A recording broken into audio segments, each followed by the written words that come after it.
Happy Easter, everybody. It's good to see you guys. Man, it's been a while. I feel like it's been longer than a while.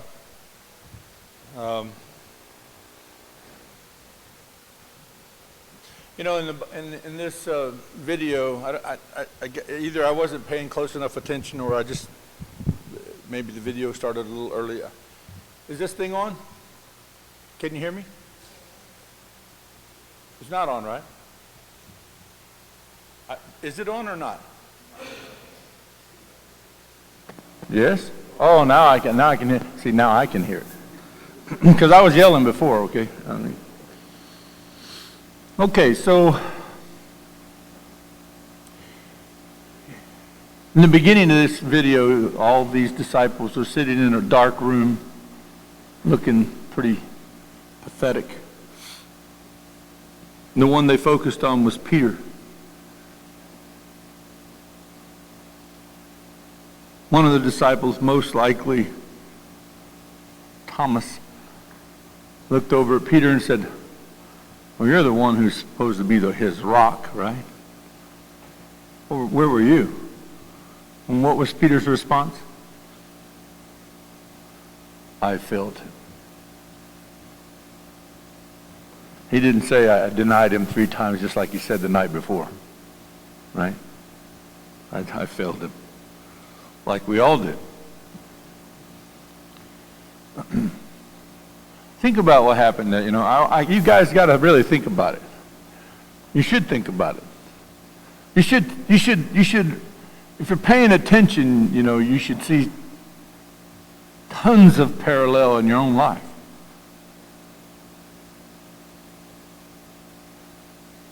Can I ask you what you were doing the day after Father died? Were you smiling?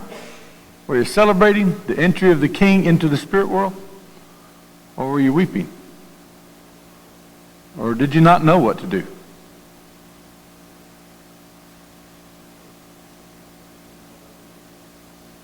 I was crying. Tell the truth. I could not believe what had just happened. I mean, this wasn't supposed to happen. At least that's what I thought.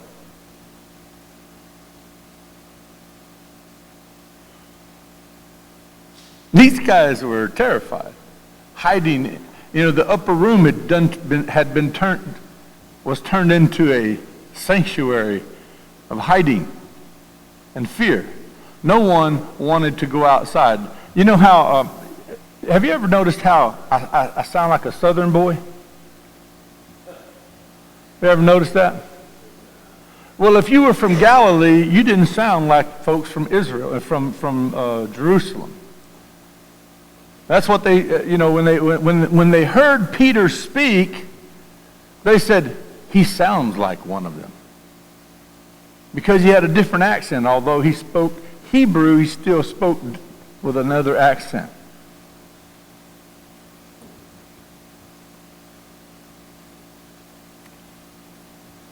These guys are terrified. So in the unification movement, a lot of times we have our ideas about what happened that day. Boy, we tell all kinds of stories. The Bible tells one pretty consistent story. There was a man who died on a cross. His name was Yahshua. Or Yahshua, depending on how you want to enunciate.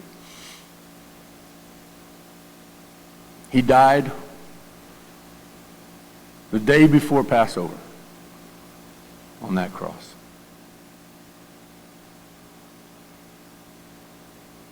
They had to take him down early because if the sun had set before they had taken him down, they had to leave him there all week after Passover. So they begged, Joseph of Arimathea begged to take the body down. And if he hadn't been a wealthy guy, a businessman, and probably paid somebody off, it wouldn't have happened. I'm sure he had to grease a palm. Do you understand what that means, greasing a palm? If you've ever paid a bribe, you do. I'm sure he had to bribe somebody. Because that wasn't the way they did it, you understand? The purpose of hanging someone on the cross wasn't just to kill them. The purpose of hanging somebody on a cross was to humiliate them in the public and to continue to do so as their body rots and place fear in the hearts of other people. That keeps the people lined out, right? If you get out of line, this could happen to you. So, I'm sure he had to, twist some arms to get Jesus that day. And they let Jesus down. They let him take Jesus down before the sun set so that he could be placed in a tomb. So quick. They had to do it urgently, by the way. I mean, they were in a hurry. How do we know they were in a hurry? Because normally when you place a body in a tomb, you anoint it with oil and various different kind of strong herbs that have a good fragrance, so that it doesn't smell as it decays, or it kind of helps it. They couldn't do any of that. None of that stuff could be done. They had no time for any of that. So there was no preparation. There was no time for any of that. All they had to do was hurry up and put Jesus in the tomb so that Passover could take. And then after Passover, they were going to come back and they were going to do that later.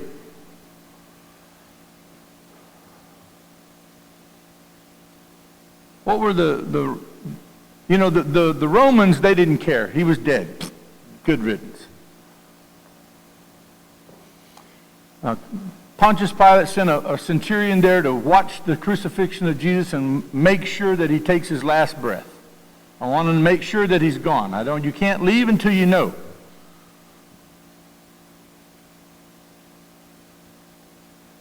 That, from their point of view, that's it. You're done. That's it. That's all we got to do. We've done our part. That's what they insisted that we do, so we've done it. I've got a testimony from my a centurion, a guy who was over 100 men, someone who has some authority, that this has happened. Okay, witness. He just witnessed the death of Christ. Good. My mission's over. But he thought it was. But then Caiaphas, the head of the Sanhedrin, comes into the presence of the Roman governor and says, listen, you must give me audience. I have a request of you. We have a problem. What's the problem? Well, this man said that he will raise himself in 3 days. So we got to do something. We got to put some guards at the gate there at the door. We got to seal the thing. We got to make sure someone doesn't come and steal the body. We got to stand guard for 3 days. If we don't stand guard for 3 days, anybody can come and take him, and then they'll say, he rose from the dead, just like he said. And oh my God, will we have a problem then?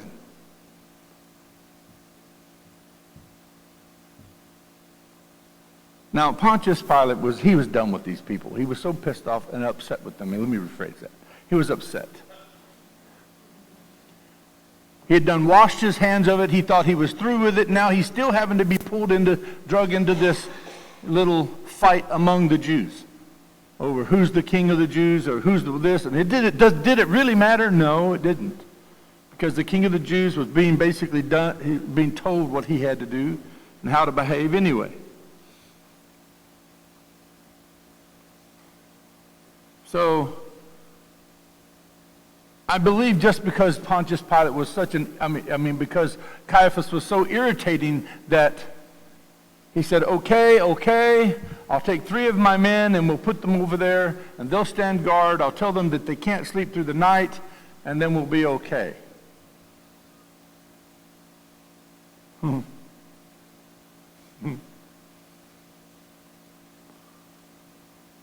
I have to tell you, if Jesus' body did get stolen, man,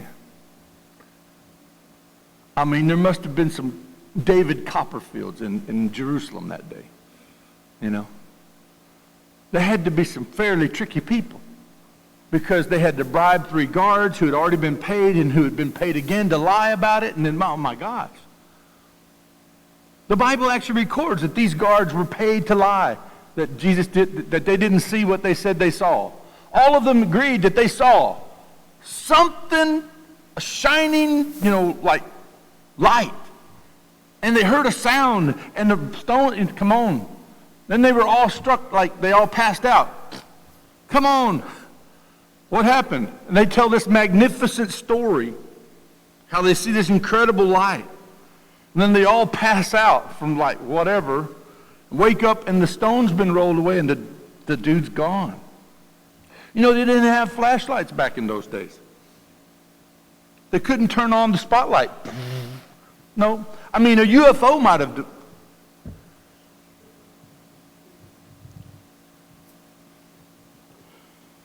But I'm going to tell you some evidence about the crucifixion or the resurrection that maybe you never thought about. Maybe you did. If you did, that means you're smarter than the average bear.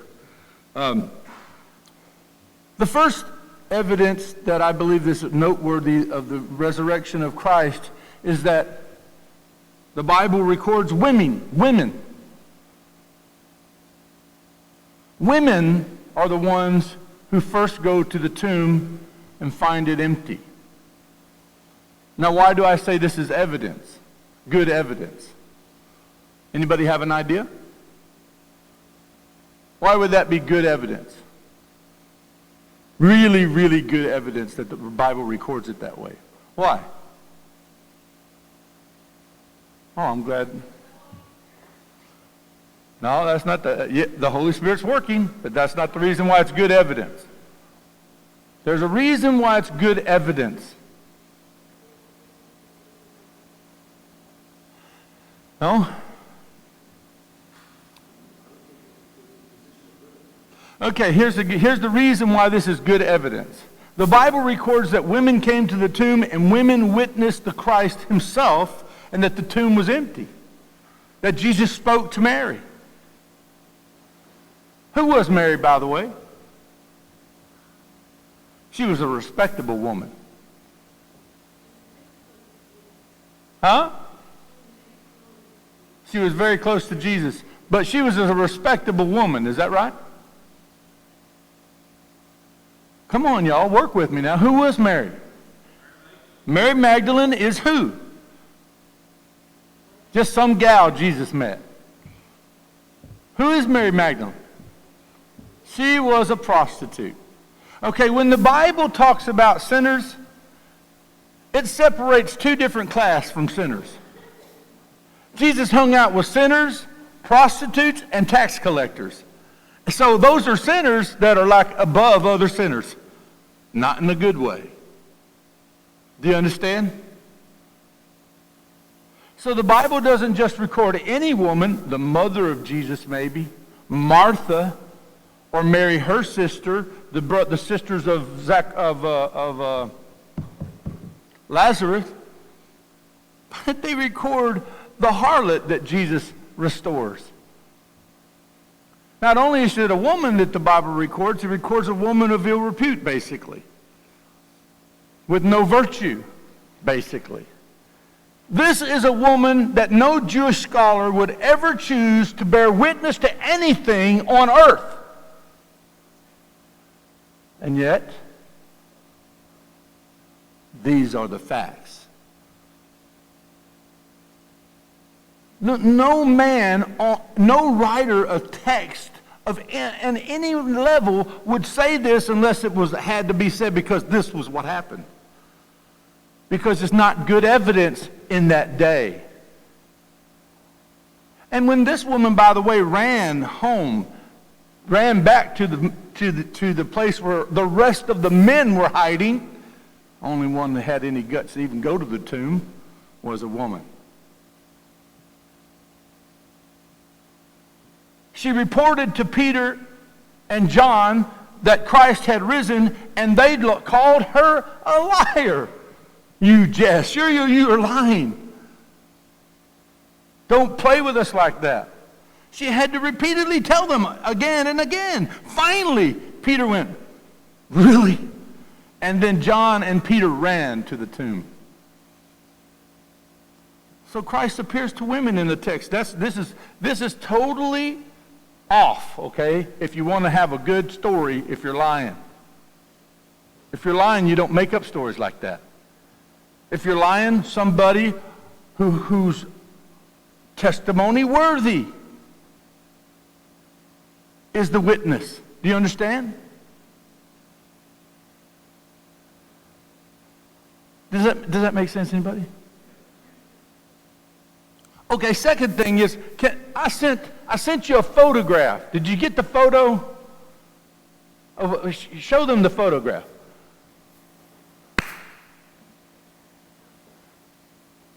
Hey everybody, if you've never been to Israel before, that is the tomb of Joseph of Arimathea, the place where Jesus was laid to rest.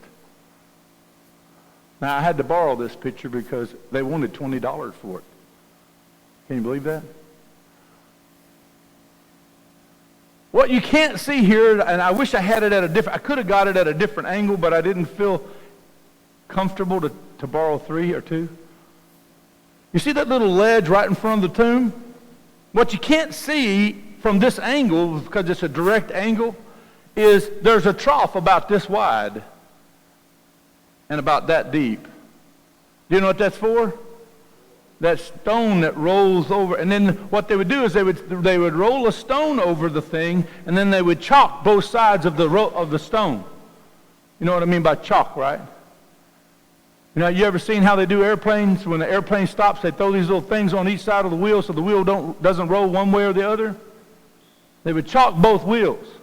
And if the tomb was supposed to be sealed, they would chalk both wheels, and then they would cement the things that they chalked. They would cement them. And then they would place some kind of a wax type of seal over the door so that you could tell real clearly whether it had been broken or not. So if someone came and opened it and then closed it and they couldn't do it because it had a seal on it that had like the governor's seal. You couldn't reproduce that, so therefore you can't fake it.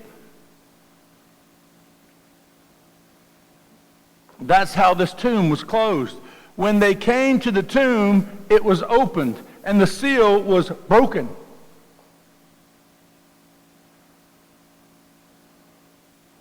And there was no one inside.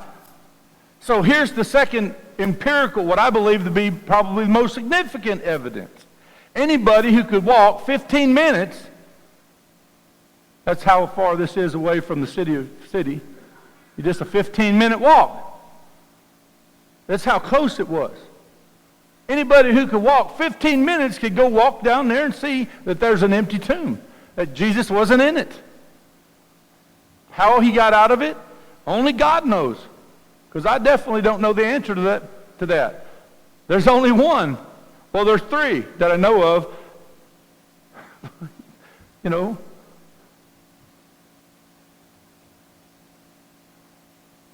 He'd either been taken, he either resurrected, or, well, that's 2, right? But the tomb was empty, still is. No one gets placed in this tomb. Do you know the Muslims protect this place?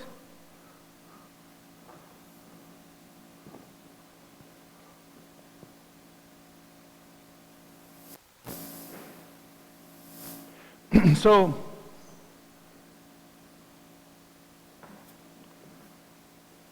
the tomb is empty. It was empty the day Jesus resurrected, it was empty. The guards, they all told this story and were paid to tell another story, that someone come and stole him in the night.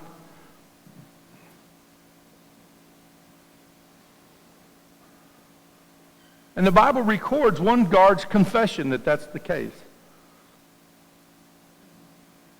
That we actually saw this thing, but we were paid to say something else.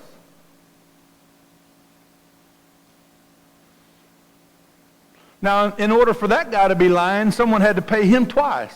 One group had to pay him to lie the first time, and a second group had to pay him to lie a different way.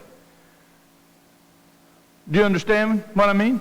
In other words, he would have to be lying to say, I saw a great light and there was a sound and I passed out. if that weren't true.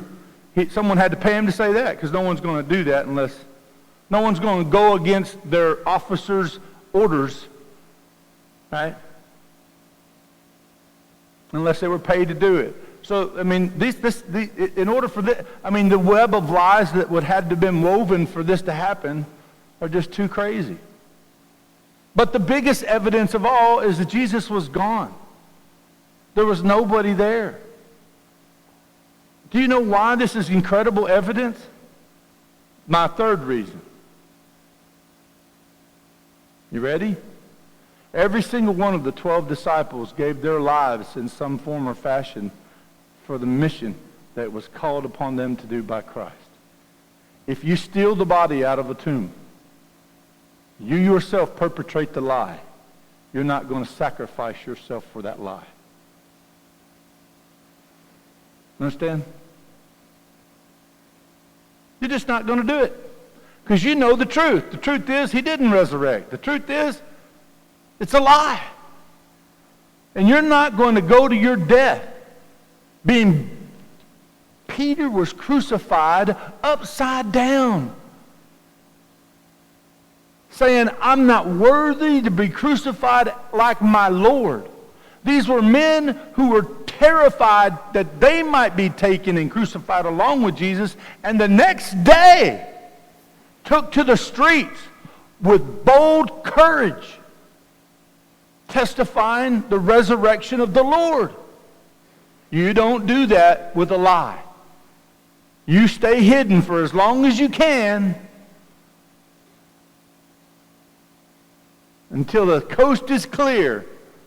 And the coast wasn't clear. You think Caiaphas was done with this issue? If Caiaphas had been done with it, he wouldn't have called people like Paul to persecute the Christians. Caiaphas was nowhere near done with it. In fact, Caiaphas, the day after, when this was out, his worst nightmare just started. You think he wanted to put an end to that? Immediately. He was looking for ways to quiet people. That's why he was paying off guards.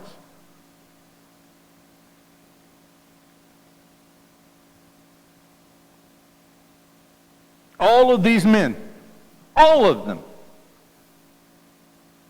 and the women too, all of them unanimously said Christ appeared to them behind closed doors, never opened a door. Didn't open the door. He just appeared in their midst. I mean, the invisible man can't do that. You know, you're invisible. You still got a body. You don't walk through doors. Christ just appeared to them. And it was Thomas who has that conversation, right? Thomas who doubted, is that really you? Take your hand, Thomas, and touch my wounds. Here, look at my hands. Look at my feet. Touch my side. Know that it's me. I'm here in the physical. Ooh.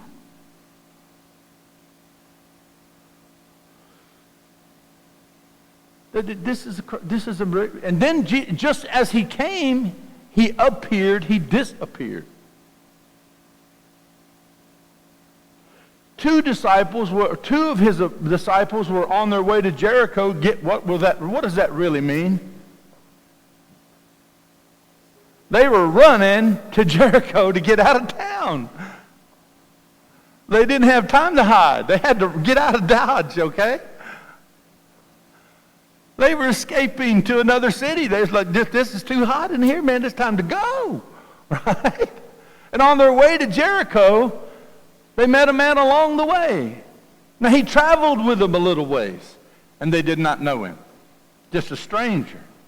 And it wasn't until that man broke some bread with them and then offered a prayer, just like Jesus did. You know how people have their little ways about them? I bet Jesus broke bread a certain way. He didn't just tear it like this. He probably did it a certain way that they're looking at him like, oh, what? There's no way. And then he said something that they all kind of recognized. He who has ears to hear, let him hear. What? Oh, my Lord, it's my Lord. Right? They didn't even recognize him physically. It wasn't until he broke bread and prayed over the bread that they realized this is Christ, the Lord, our Savior. Come to us. Their eyes were open. They could see him. They could see him for who he really was. What does that sound like to you? Honest, tell the truth. What does that sound like to you? What's really happened here? So there was this odd-looking fellow who they didn't recognize standing there all one moment, and then he broke bread and suddenly his figure changed? Is that what you think happened? He just kind of morphed into Jesus? What do you think happened? Did I need to tell you this, ask you this question in Japanese? What happened? What do you think happened on the road to Damascus with these two men?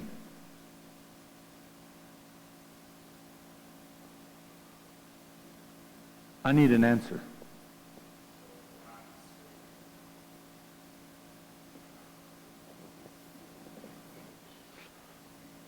Yeah, they were blind spiritually, all right.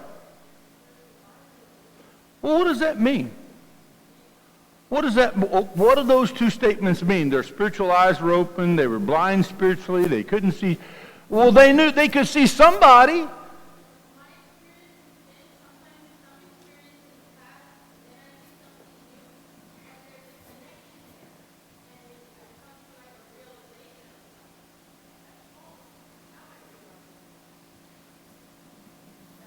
Okay, all right. They weren't expecting him. Now, usually when people die, they die, right? Last thing you're expecting is someone sit up in their coffin. Hey, sad party. I'm not dead yet. That's not. Come on, what does this sound like to you? How could a man be walking along with you and you're having a conversation with him and he's walking along with you, you guys finally sit down because it's getting later and you sit down to have a meal. The man who is a guest among you breaks bread. Never happens. You don't do that. If you're in a society or in a culture that is vertical, as this is, the head man breaks bread only. The head of the table, the leader of the group, is the one who breaks the bread and offers a prayer. Why? Because you don't want underlings doing that. You want your prayer to be prayed by the main person, number one. The guy close to God, the guy who represents, So one of those two men should have been breaking bread, but no, the stranger broke bread with them. That means they already, even before their eyes were opened, realized that whoever they were talking to was a spiritual elder. Even though their eyes were not opened yet. But they didn't see Jesus. Now, how could you walk with Jesus for 3 years and still not see Jesus if he's walking right next to you? How's that possible? Don't tell me your spiritual eyes weren't open. Come on, work with me now. Y'all tell it. Are y'all kidding me, right? You're not. None of y'all have an answer for this question. I'm confused. Me too. They were confused. I mean, I've seen that picture of Jesus a few times. I think I'd recognize him. Why didn't they recognize him? How come? There you go. Finally, somebody's probably said the truth. There was a man who Jesus probably used. Y'all don't want to. Y'all not listening to me. I guarantee you that's probably what happened there. There was a man who was probably someone who was pure in spirit that Christ said, I can use him, and for a little bit, he probably took over. Now, we have evidence of that happening, right? And yes, Christ's Spirit was there, but he was using someone else. How many times has the Lord spoken to you through another person? Well, was it that person speaking to you, or was it the Lord speaking to you? Make up your mind. You know what I'm saying? If you read the book of Jonah, The story of Jonah, God spoke to Jonah through a mule. A mule turned his head around. I can't go any further. There's an angel standing there going to kill me if I take one. You understand? If God can speak to a jackass,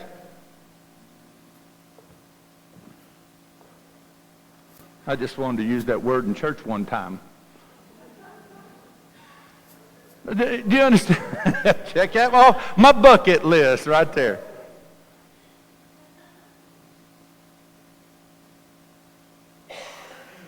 I've seen God speak through a jackass a few times. It doesn't necessarily mean the person has to be the holy man for God to use somebody to give you a word. I don't know who that man was, but I'll tell you this. He didn't look like Jesus. Because if he had looked like Jesus, they would have known him as Jesus. He didn't walk around having the same beard and hairdo Jesus had and spoke. He didn't have the same voice, or they would have recognized him. But it wasn't until he did something that only the Master did that they knew him.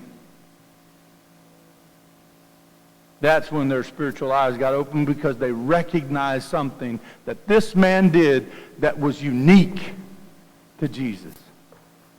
Have y'all never thought about that before? Boy, I do. All the time. How in the heck does a man walk along with the Lord and not know him? After having been with him all that time. And then suddenly he breaks bread, and then I went, oh, I get it now. You know what Jesus told the men after that? He tells them. He goes with them a little ways after that, and he says, tell all the boys to meet me. Where? Not in Jerusalem. Where? In my home, Capernaum. Canaan. Meet me in no, not in the upper room. He wants to meet them where he grew up. Nazareth, right. Well, Nazareth is where he grew up. He was a man from Nazareth. The city was Capernaum. Territory. So, anyhow, you guys have to understand this is what happened, right? So, what do you think about these stories? Do they make sense? No, not really. But if you look at them, they make a little sense. How did Jesus meet Paul?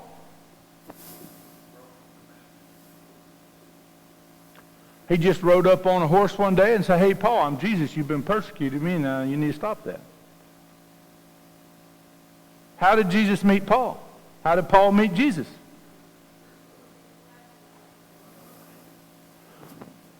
Play that video.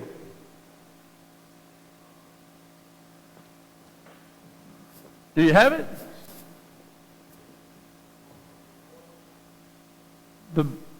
Paul. No, not that. So, Paul was a scholar who was not just persecuting the Jews. He was killing Jews who were Christians. The Sanhedrin wanted to snuff out this religious sect that was, messing with the people of faith. So Paul was standing. Did you know what Paul was doing the day Stephen died? Stephen was stoned to death. He was the first Christian martyr. This is what Paul was doing. He says, here, man, let me tell you what. Give me your coat. Give me your cloak, so that way you can get a good throw. He was holding their garments for the Jews that were stoning Stephen. That's how in he was. When he got done there, he went to Caiaphas and said, look, man, let me go. Let me at him. I want to go. I'll root this out. I'll root this evil out. You let me do it. He was the chief dog that was sick on the Christians. He was imprisoning them and he was killing them. And he had no compunction whatsoever. He was not upset about it. He was happy. Happy persecutor. he was on his way to Damascus to snuff them out.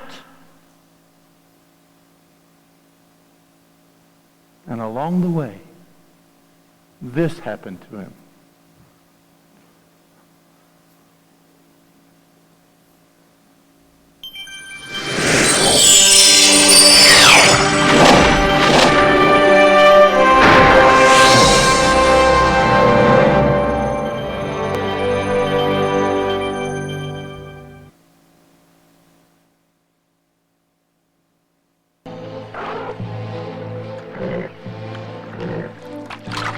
Damascus is close. Let's push on. We're pushing the horses too hard. They need rest. We need rest. We need to do our job. Then we'll rest. Saul, a half day won't make a difference. It will if they've been warned. Now let's push on.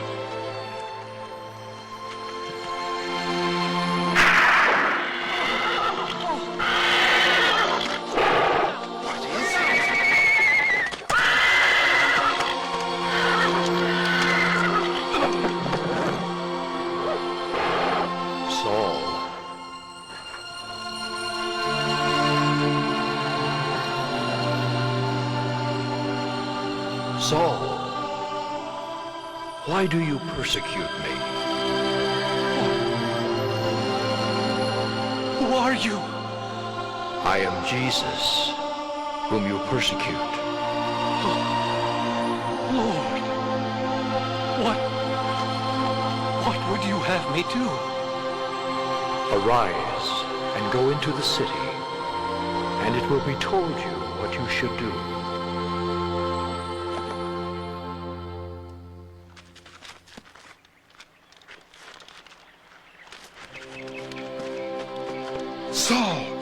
Saul, what happened? I saw a bright light. I didn't see anyone else. Who was he talking to? Oh, I can't see you. I can't see anything. All right. So they go on to Damascus, and the blind Saul arrives in Damascus, and God speaks to a Christian man there. His name was Ananias. God speaks to Ananias and says, I want you to go to this place, and there you're going to find Saul of Tarsus. And immediately, Ananias says, and God tells him, and I want you to restore his sight. And Ananias says to God, now, Lord, I have heard of all the terrible things that this man has done to your people. And God said, go to him. I have need of him. So Ananias, very faithfully, goes to the enemy's house, knocks on the door. The soldiers let him in because Saul says so. And when he goes in there, he says, Brother Saul, God has told me to give you back your sight. And he prays for him, and he immediately, the Bible says, immediately he receives his sight. And then Ananias introduces Saul to God's people, who, by the way, were terrified to meet him still. And he told them he had the vision with Jesus. He had been blinded through that vision. Because of that vision, that Brother Ananias had healed him. Don't call me Saul anymore. I want to receive a Christian name. Call me Paul. And that day he became a Christian sought by the government that he once served. And they had literally, because they were searching for Paul, they had to sneak Paul out of the city. The Christians saved his life, snuck him out of the city that night, and protected him.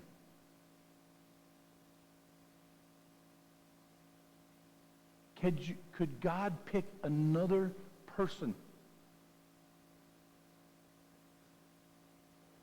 This story all by itself is testimony enough of the supernatural power and resurrection of Christ. All by itself. Paul himself called himself the chief sinners. He was the chief of all sinners.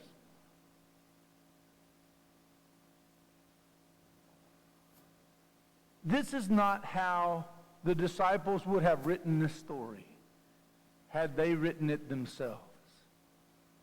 Would they have picked a guy like Saul? No. They would have picked Peter or John or James, the brother of Jesus, was not a believer until after the resurrection of Christ.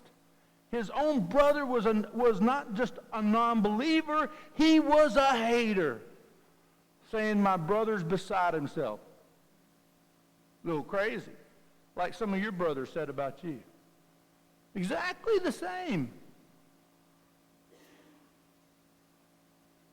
And then, because of the resurrection of Jesus Christ, James, a hater of the faith, became the leader of the faith in Jerusalem.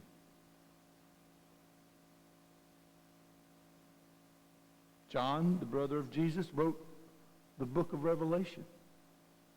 Jude, the other physical brother of Jesus, wrote the book that we all turn to testify and to prove the sin of the angel. Jude 6 and 7. That's what these guys were. They were not followers of Christ in life. They were followers of Christ after the resurrection. Something happened. Something made cowering men lions of the faith. Something happened. And I thank God for it because it saved me. Saved me. Brothers and sisters, listen to me. There's no way in heaven or hell I'd ever would have followed true parents without knowing Jesus. Not me. Not me. Some of you, I know many of our Japanese brothers don't have that foundation or didn't grow up with that foundation. But there's no way I would have followed true Father without first knowing Jesus. I could not have accepted it. But it was because what Christ had done for me that opened my eyes to even pay attention to the principle. Had I not had that foundation, I don't think I would have understood any of the revelations that the principle delivers.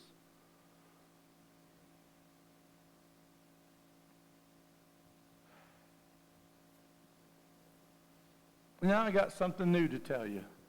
And if you're a guest in here today, talk to me later.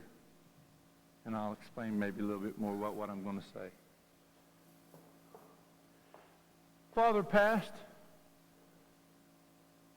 Do you know I can't count how many times I've seen Father since then? Do you know I can't count? Well, actually, I can count how many times I've heard Father.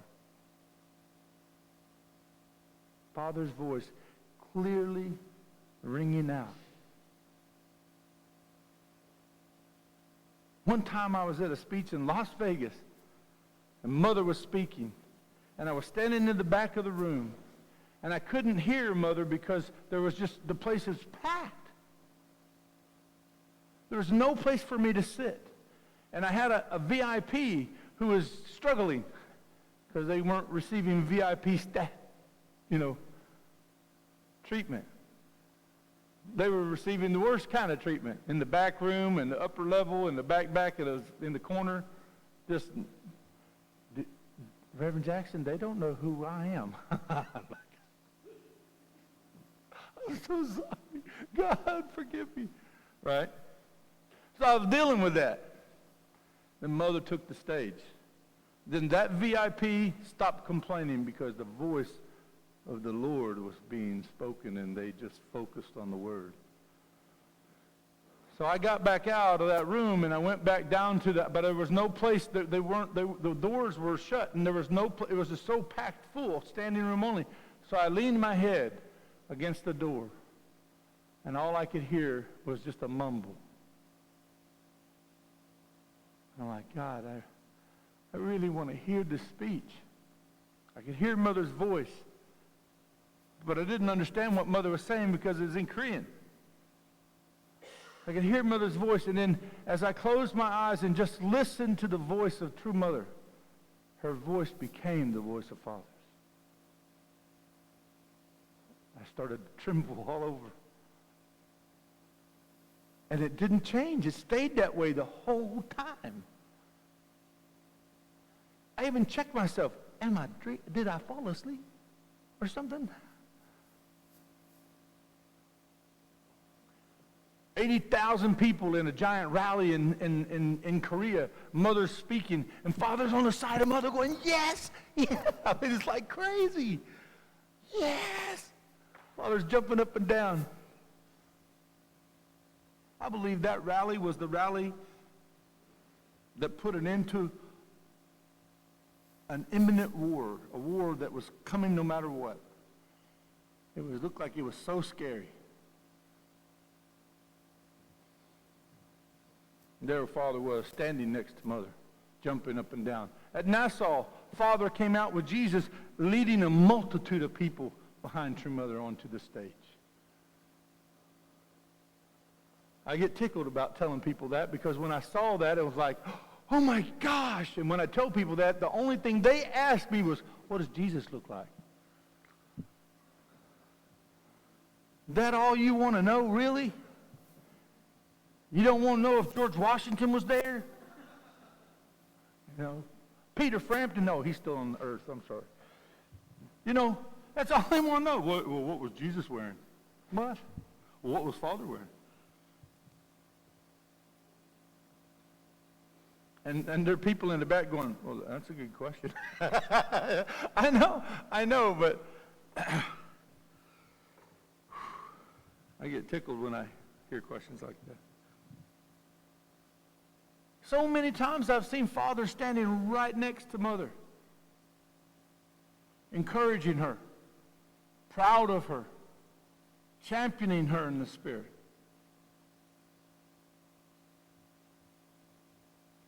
Oh, many, many times. Just this morning,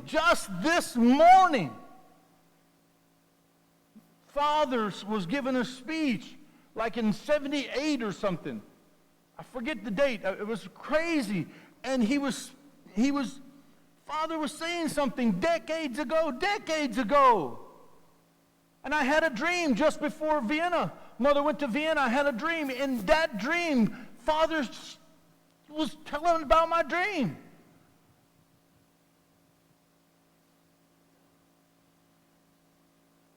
This morning I read it.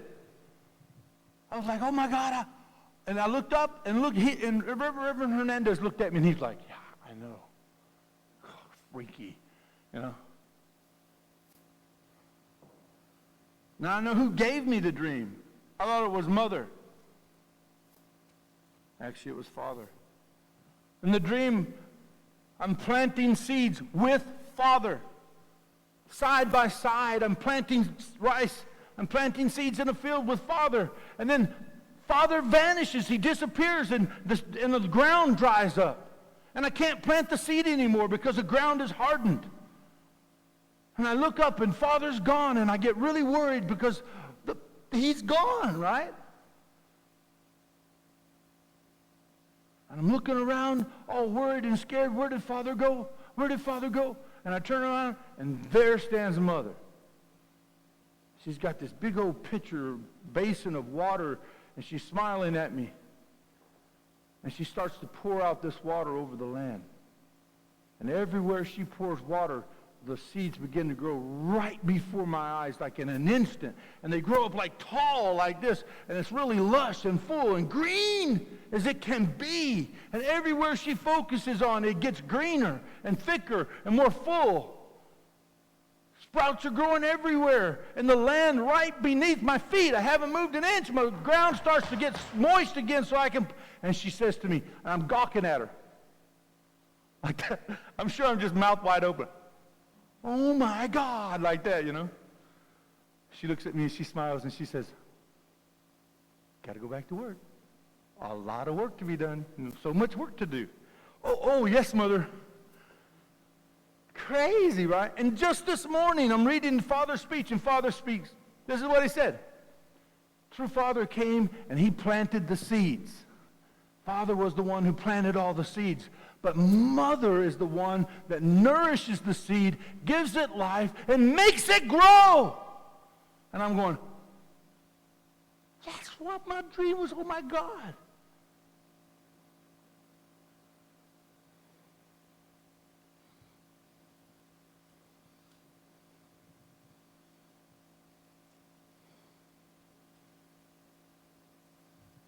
We celebrate Easter because it's a magnificent, astronomical kind of explosive happening.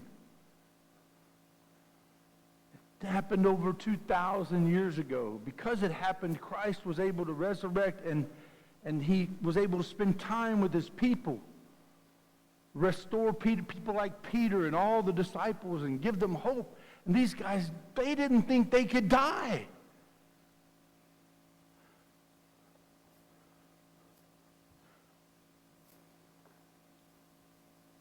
Listen to what Jesus says to Martha. This is the sister of Lazarus. Her brother had just died. Jesus said, if you had been here, my brother wouldn't have died if you had been here. This is what Jesus tells Martha. This is in the book of John, chapter 11, verse 25 and 26. Jesus said to her, I am the resurrection and the life. He who believes in me, though he die, yet shall he live.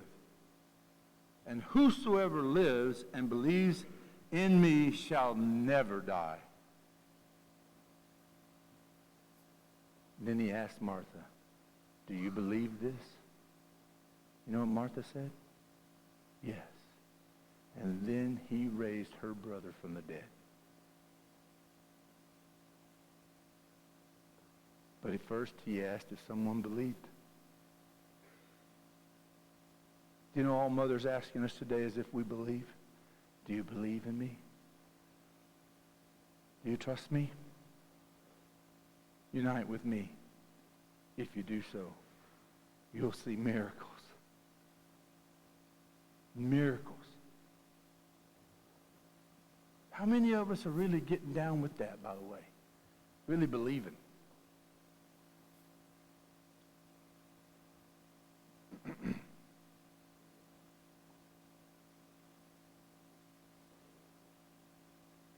Miracles.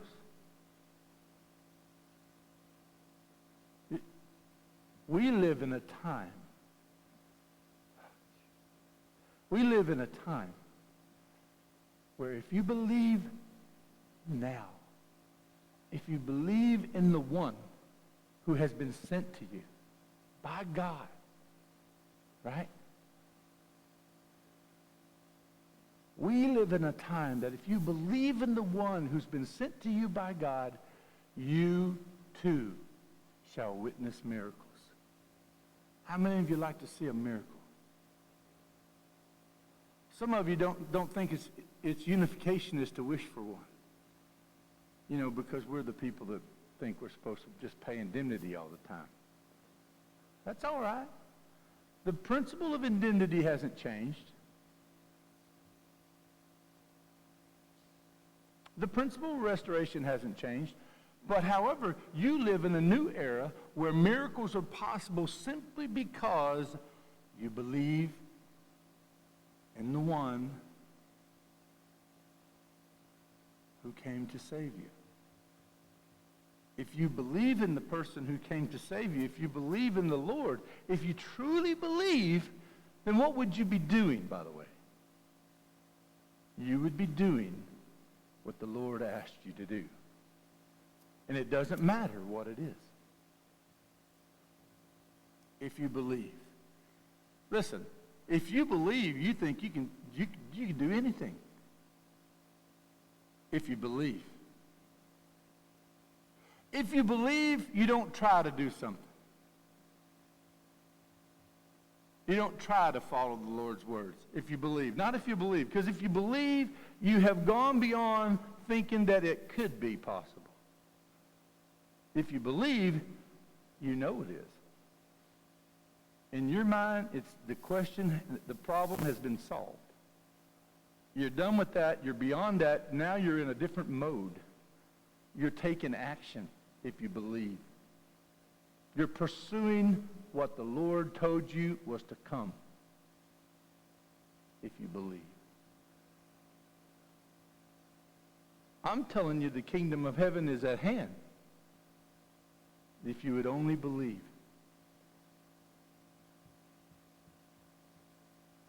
I'm telling you, I'm not suggesting, I'm telling you that the kingdom of heaven is at hand right now.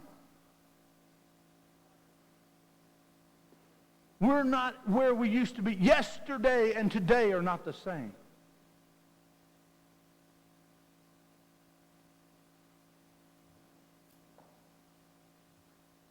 This Easter morning, when we celebrate the Lord being rose from the dead, spending time with his disciples. How many of you believe that's possible?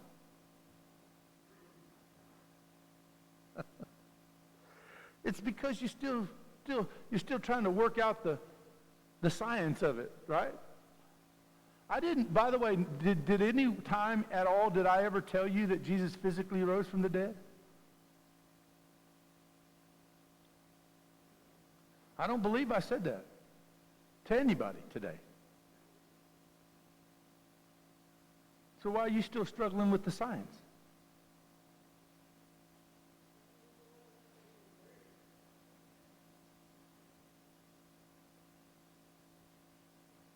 In fact, I suggest to you that you might, not, if you just think about it a little harder and pay attention to the examples that the Bible gives you, that there has to be another spiritual way for that to have taken place.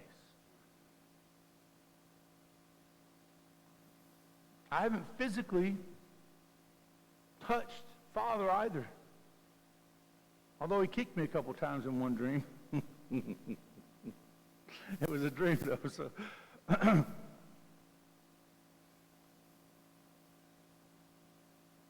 All you got to do, brothers and sisters, all we need to do is just believe.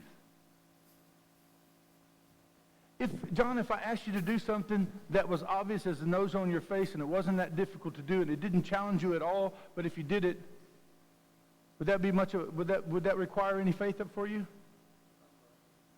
Probably none. Because it's so obvious. Right? It's just a daily norm, right? So that doesn't require faith, right?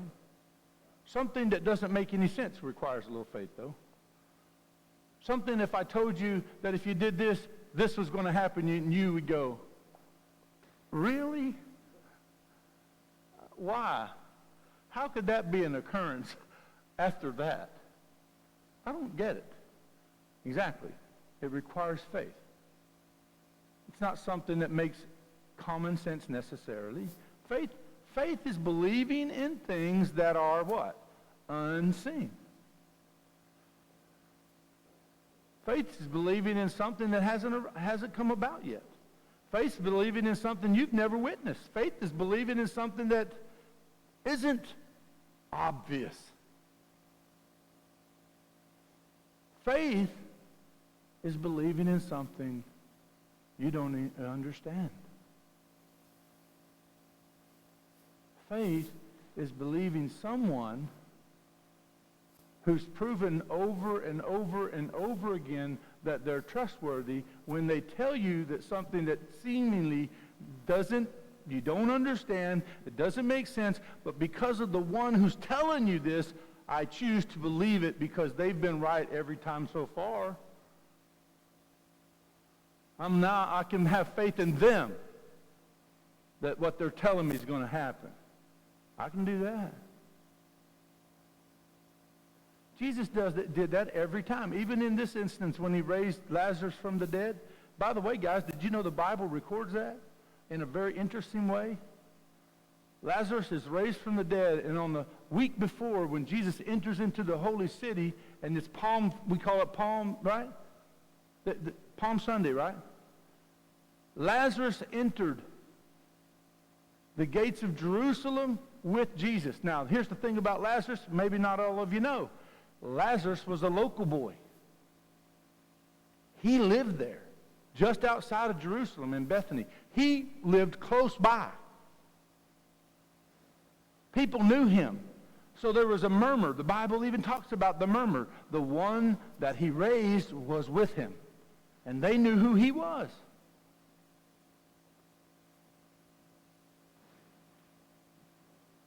People were talking about that dude was dead. We buried him the other day.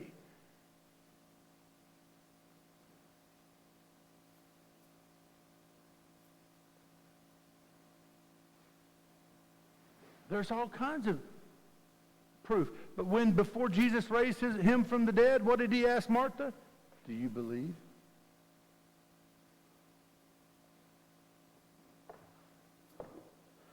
I'm going to close with this. June 22nd, I believe a miracle is going to take place. Thank you. I'm looking forward to seeing this miracle. I am looking forward to seeing this miracle. In April 6th, Noel Jones invited True Mother to come to the City of Refuge. On June 22nd, I have 4 ministers right now begging me to bring True Mother to Las Vegas so that they can welcome the only begotten daughter. 4!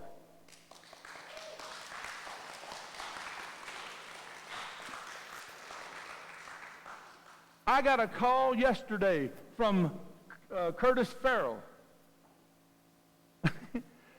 Curtis Farrell said, Reverend Jackson, woo, I got news for you, Reverend Jackson. I'm like, okay. He said, I got a buddy named John Alves in Los Angeles. He's an old friend of mine. He used to work for MGM Grand. He's retired for MGM Grand. This is what he's done. He produced The Lion King.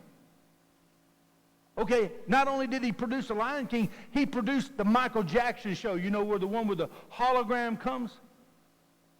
And everybody's dancing, and then all of a sudden a hologram of Michael Jackson going, hee, hee, you know, in the middle of it. He produced that. I'm like, no. Yeah, and guess what he wants to do? He wants to do anything that you'll let him do.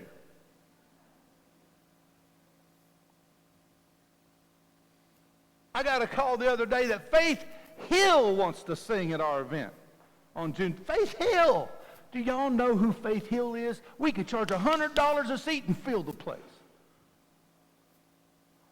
The only reason why I wouldn't let Faith Hill do it is because I don't want anybody even having a hint of, I want people to come for True Mother. But she would be great, right? Jason Crabb wants to sing. I don't know how many Emmys this guy's won. Okay? The Crabb family. They're just a famous singing group. He wants to come sing for us so bad. Okay? So bad that when we called him, he said, I'll do it. I'll do it. Just get with my agent, I'll do it. And then his agent called Curtis back and said, okay, well, dang it. Jason can't come because he's got another engagement. Right after I got off the phone with him, someone called his agent and booked him and paid the money already.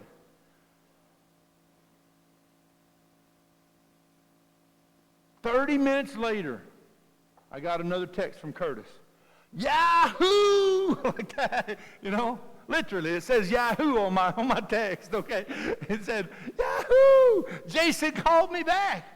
And he said, I'm going to move my engagement to another day so that I can come for y'all if you want me. It's amazing. I remember a time when it wasn't you couldn't get you'd pay them millions of dollars and they wouldn't show up. Now they're discounting their price. Faith Hill discounted her price by half. That's not, she doesn't have to do that. Faith Hill doesn't ever have to discount her price. She'll fill the stadium. And if you get Faith Hill, guess who else you get? Tim McGraw. I'm just saying, you know, it's kind of sweet what's happening right now. I just got a pastor who just said, I don't have enough time to tell you all these things. I just got a pastor who knows Reverend Roush. Reverend Roush. Dr. Roush is on the move. He's on fire. He knows a guy who works in Las Vegas as a minister who got a mega church. He wants to do anything he can do to help us. Old buddies of Dr. Roush. He said, I told him everything, Reverend Jackson. He said, who cares? Let's do this thing. Man, I want everybody to be praying for June 22nd. We're going to have an experience at that I'm telling you, Christianity has woke up. It is a new day. It is a new dawn. It sounds like a resurrection Sunday's about to happen on Saturday in Las Vegas, okay? I'm telling you. We're going to have a good time, and you ought to be there. Don't you dare don't let anything get in your way of going. Okay, and if you do not come, don't worry, I'll give your seat to somebody else.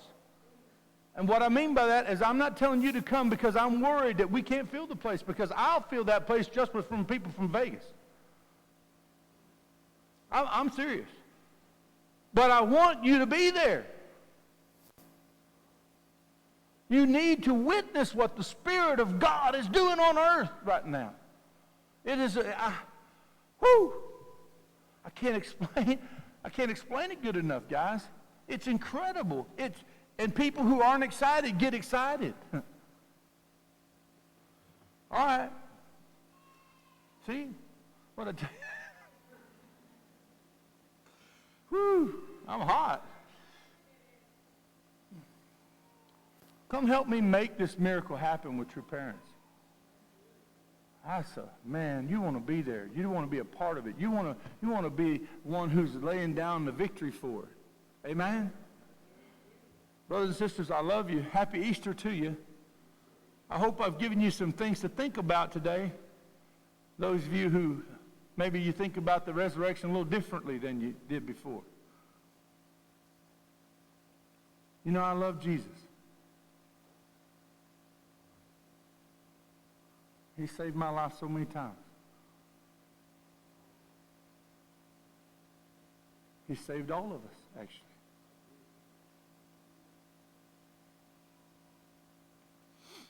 I believe he'll be there too. Let's pray. Heavenly Parent, thank you so much for today. Thank you for this Easter Sunday. I pray,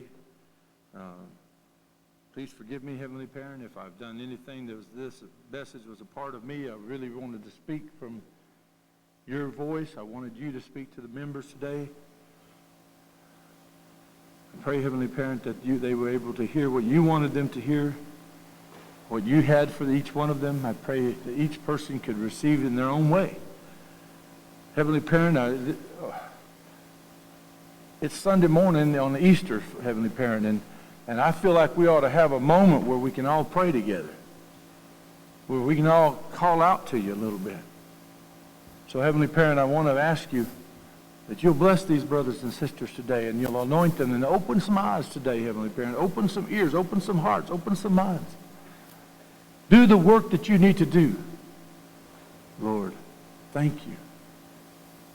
I offer this prayer to you in the Jackson family name, a blessing to a family. And before the band plays, amen, Aju, I want you to have a moment to offer a prayer where you're at right now.